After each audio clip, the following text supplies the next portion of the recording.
എല്ലാ പ്രിയപ്പെട്ട പ്രേക്ഷകർക്കും നമസ്കാരം. ഇന്നത്തെ വീഡിയോയിലേക്ക് സ്വാഗതം. ഈ ഒരു വീഡിയോ ഒരു ഫ്രഷ് വീഡിയോ അല്ല. മുന്നേ നമ്മൾ ഈ ഒരു വീഡിയോ ചെയ്തിട്ടുണ്ട്. അതിൻ്റെ ഒരു സെക്കൻഡ് പാർട്ടായിട്ട് മാത്രം ഇതിനെ കൺസിഡർ ചെയ്താൽ മതി. അന്ന് ആ ഒരു വീഡിയോയിൽ ആഡ് ചെയ്യാൻ പറ്റാത്ത 1-2 പോയിന്റുകൾ ഈ ഒരു വീഡിയോയിൽ ആഡ് ചെയ്യുന്നുണ്ട്. 2022 മറ്റോ the dark reality of family vlogs എന്നൊരു വീഡിയോ ഞാനിവിടെ അപ്ലോഡ് ചെയ്തിരുന്നു. അന്ന് ആ ഒരു വീഡിയോയിൽ ഫാമിലി വ്ളോഗ് ചാനലുകളിൽ നടക്കുന്ന യാഥാർത്ഥ്യങ്ങളെ കുറിച്ചിട്ടാണ് സംസാരിച്ചത്. ഒരു വലിയ എക്സ്പ്ലോയിറ്റേഷൻ അവിടെ നടക്കുന്നുണ്ട്.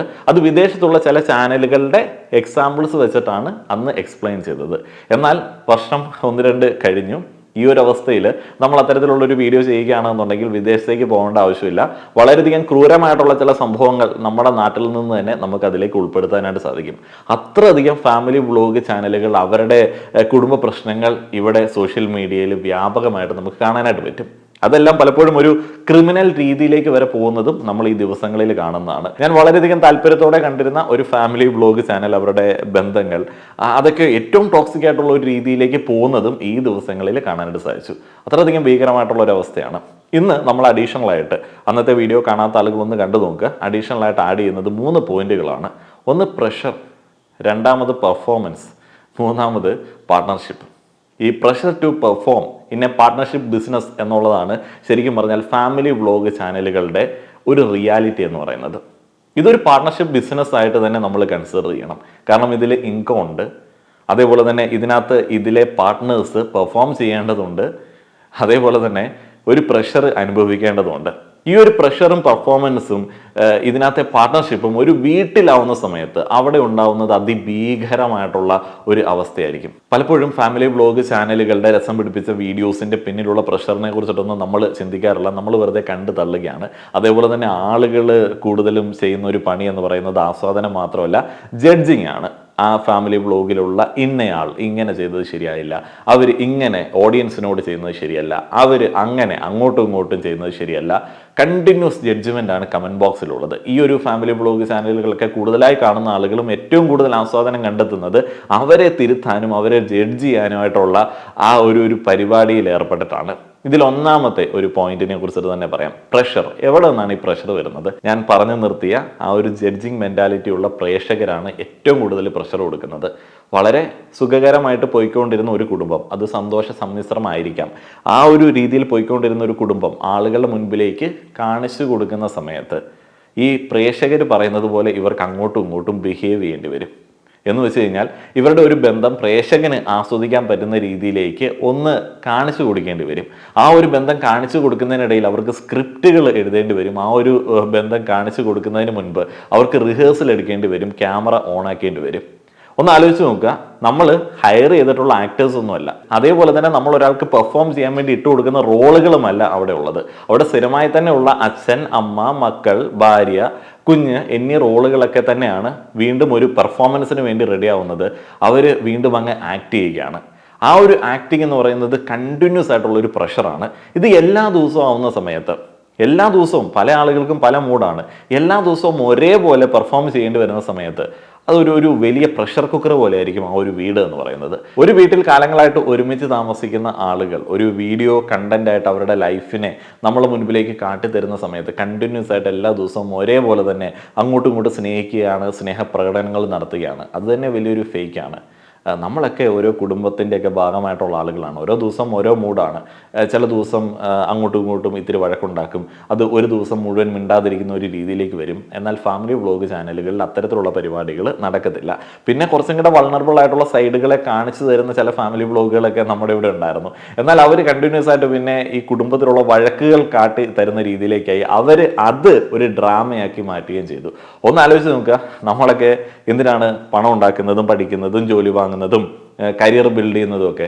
സന്തോഷവും സമാധാനവുമായിട്ട് കുടുംബത്ത് കുറച്ച് സമയം വന്നിരിക്കാൻ വേണ്ടിയാണ്. ആ ഒരു സന്തോഷവും സമാധാനവുമായിട്ട് മനുഷ്യൻ റെസ്റ്റ് എടുക്കാനായിട്ട് ഉദ്ദേശിക്കുന്ന കുടുംബ ആ ഒരു ആംബിയൻസിനെ നമ്മൾ വരുമാന മാർഗമാക്കി കഴിഞ്ഞാൽ നമ്മൾ പിന്നെ ഈ സമാധാനത്തിനും സന്തോഷത്തിനും എങ്ങടേക്ക് പോകും? അതിനുവേണ്ടി വേറെ മാർഗങ്ങൾ ആലോചിക്കേണ്ടി വരും. അങ്ങനെ വരുന്ന സമയത്ത് മനുഷ്യൻ ഒരുമാതിരി അരക്ഷിതാവസ്ഥയിൽ കൂടെ മുന്നോട്ടേക്ക് പോകും. അടുത്തത് പെർഫോമൻസ് ആണ്. പെർഫോമൻസ് എന്ന് പറയുന്ന ഒരു വേർഡ് വളരെ പോസിറ്റീവായിട്ട് ഒരു കാലം വരെയൊക്കെ നമ്മൾ കേട്ടിരുന്നു. നന്നായിട്ട് പെർഫോം ചെയ്യാൻ വേണ്ടി നമ്മൾ നല്ല രീതിയിൽ പണിയെടുത്തിരുന്നു. എന്നാൽ പെർഫോമൻസ് ഇന്ന് കേൾക്കുമ്പോൾ പല ആളുകൾക്കും ഒരു ട്രോമയാണ്. നിങ്ങളൊരു കോർപ്പറേറ്റ് കമ്പനിയിലൊക്കെയാണ് വർക്ക് ചെയ്യുന്നത് എന്നുണ്ടെങ്കിൽ കണ്ടിന്യൂസ് ആയിട്ട് നിങ്ങളുടെ പെർഫോമൻസിനെ അവരിങ്ങനെ വിലയിരുത്തിക്കൊണ്ടിരിക്കും. പെർഫോമൻസ് മികച്ചതാണ് എന്നുണ്ടെങ്കിൽ നിങ്ങൾക്ക് ചെറിയ ഗിഫ്റ്റുകളൊക്കെ തരും, നിങ്ങൾക്ക് കൈയടികളൊക്കെ തരും. എന്നാൽ പെർഫോമൻസ് മോശമാണ് എന്നുണ്ടെങ്കിൽ നിങ്ങൾക്ക് കൊടിയ പീഡനങ്ങൾ ഏൽക്കേണ്ടി വരും, നിങ്ങൾക്ക് അത്രയധികം ശകാരങ്ങൾ കേൾക്കേണ്ടി വരും. ഇനി ഫാമിലി വ്ളോഗുകളിലേക്ക് ഈ ഒരു പെർഫോമൻസ് കൊണ്ടുവന്നേ. നമ്മൾ സ്കൂളിൽ പോകുന്ന സമയത്തും എക്സാം എഴുതുന്ന സമയത്തും മത്സര പരീക്ഷകളിൽ പങ്കെടുക്കുന്ന സമയത്തും ഒക്കെ ആയിരുന്നു ഈ ഒരു പെർഫോമൻസിനെ കുറിച്ചിട്ട് ചിന്തിച്ചുകൊണ്ടിരുന്നത്. എന്നാൽ ഫാമിലി വ്ളോഗിൽ എപ്പോഴും നല്ല രീതിയിൽ പെർഫോം ചെയ്യേണ്ടതുണ്ട്, മത്സരിച്ച് എല്ലാ ആളുകളും പെർഫോം ചെയ്യേണ്ടതുണ്ട്. അപ്പോൾ അങ്ങോട്ടും ഇങ്ങോട്ടുമുള്ള ബന്ധങ്ങളെയൊക്കെ ഒരു പ്രത്യേക ഡ്രമാറ്റിക് ആയിട്ടുള്ള രീതിയിൽ അവതരിപ്പിച്ചിട്ട് പെർഫോം ചെയ്യേണ്ടതുണ്ട്.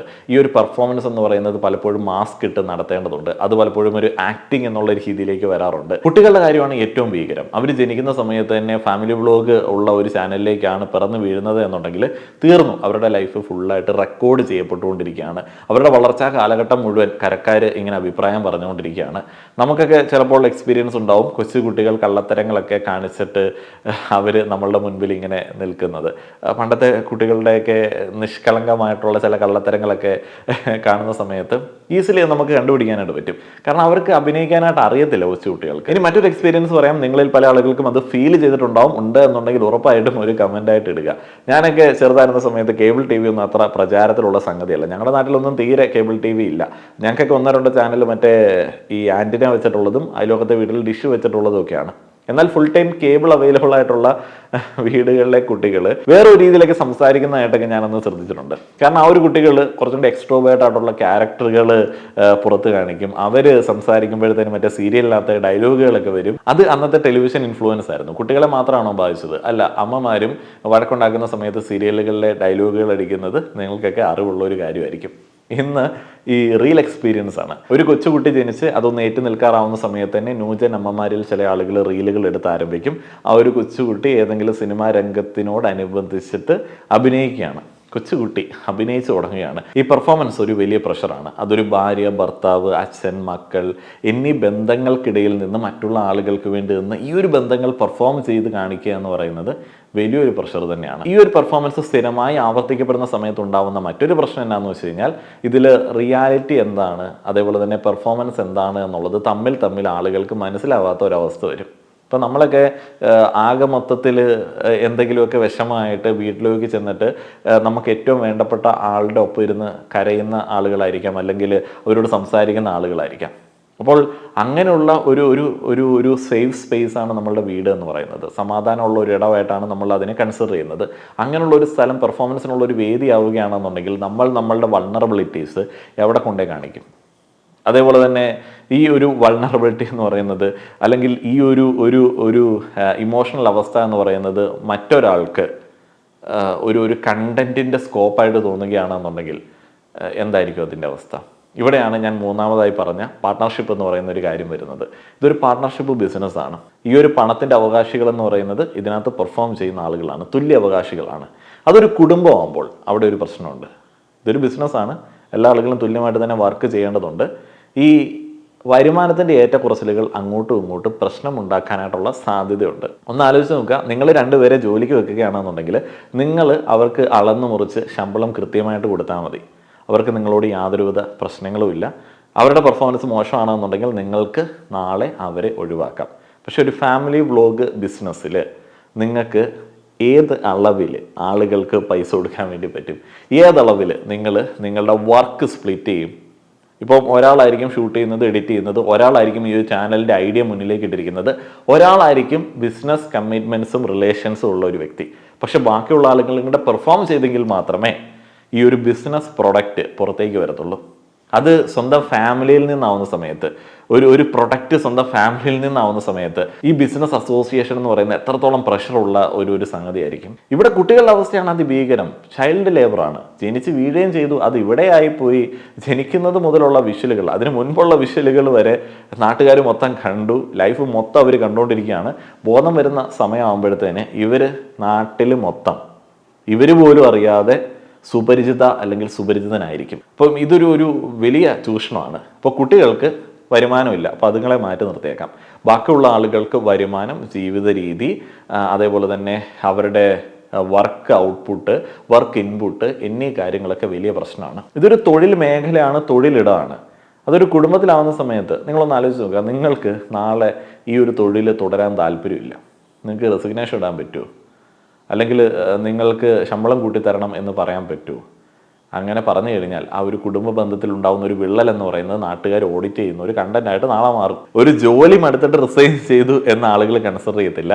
ഓക്കെ, ഈ കുടുംബം തകർന്നിരിക്കുന്നു, അമ്മ മരുമോളോട് അങ്ങനെ പെരുമാറി, മരുമോൾ വന്നപ്പോൾ കുടുംബം ഇങ്ങനെയായി മാറി. അല്ലാതെ അതൊരു തൊഴിലിടമാണെന്നോ അവർ വർക്ക് ചെയ്യുന്ന ആളുകൾക്ക് അങ്ങോട്ടും ഇങ്ങോട്ടും എന്തോ പ്രശ്നമുണ്ടെന്നോ അവരുടെ വർക്ക് ആംബിയൻസ് സെറ്റ് ആവാത്തതുകൊണ്ടാണെന്നോ ആരെങ്കിലും ചിന്തിക്കുമോ? ഇല്ല. അതാണ് നിങ്ങളൊരു കുടുംബത്തെ തൊഴിലിടമാക്കുമ്പോൾ ഉണ്ടാകുന്ന ഏറ്റവും വലിയ പ്രശ്നം എന്ന് പറയുന്നത്.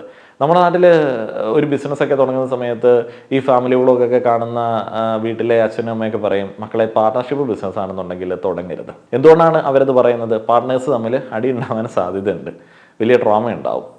എന്നാൽ ഫാമിലി വ്ളോഗുകളിലുള്ളത് പാർട്ണർഷിപ്പ് ബിസിനസ് ആണോ അല്ലയോ? അപ്പോൾ വർക്കൊക്കെ ഷെയർ ചെയ്യുന്ന കാര്യത്തിൽ വലിയ പ്രശ്നമാണ്.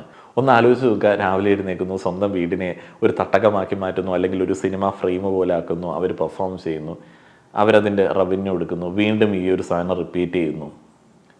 ഇത് പ്രാക്ടിക്കലി ലോങ് ടൈമിലേക്ക് പോസിബിൾ ആവുന്ന ഒരു സംഭവമല്ല. അല്ല എന്നുണ്ടെങ്കിൽ കാണിക്കുന്നത് ക്രിയേറ്റീവായിട്ടുള്ള എന്തെങ്കിലുമൊക്കെ സംഭവങ്ങളായിരിക്കണം. ഫാമിലി മെമ്പേഴ്സ് എന്തെങ്കിലുമൊക്കെ ഒരു വെബ് സീരീസ് പോലുള്ള സംഭവങ്ങളൊക്കെ ചെയ്യുകയാണെന്നുണ്ടെങ്കിൽ, കോമഡി സ്കിറ്റുകളൊക്കെ അവതരിപ്പിക്കുകയാണെന്നുണ്ടെങ്കിൽ ഓക്കെ. അവർക്ക് നാളെ ഇത് ചെയ്യണ്ട എന്നുണ്ടെങ്കിൽ, അങ്ങോട്ടും ഇങ്ങോട്ടും വഴക്കുണ്ടാക്കിയിട്ടിരിക്കുകയാണെന്നുണ്ടെങ്കിൽ ചെയ്യണ്ട.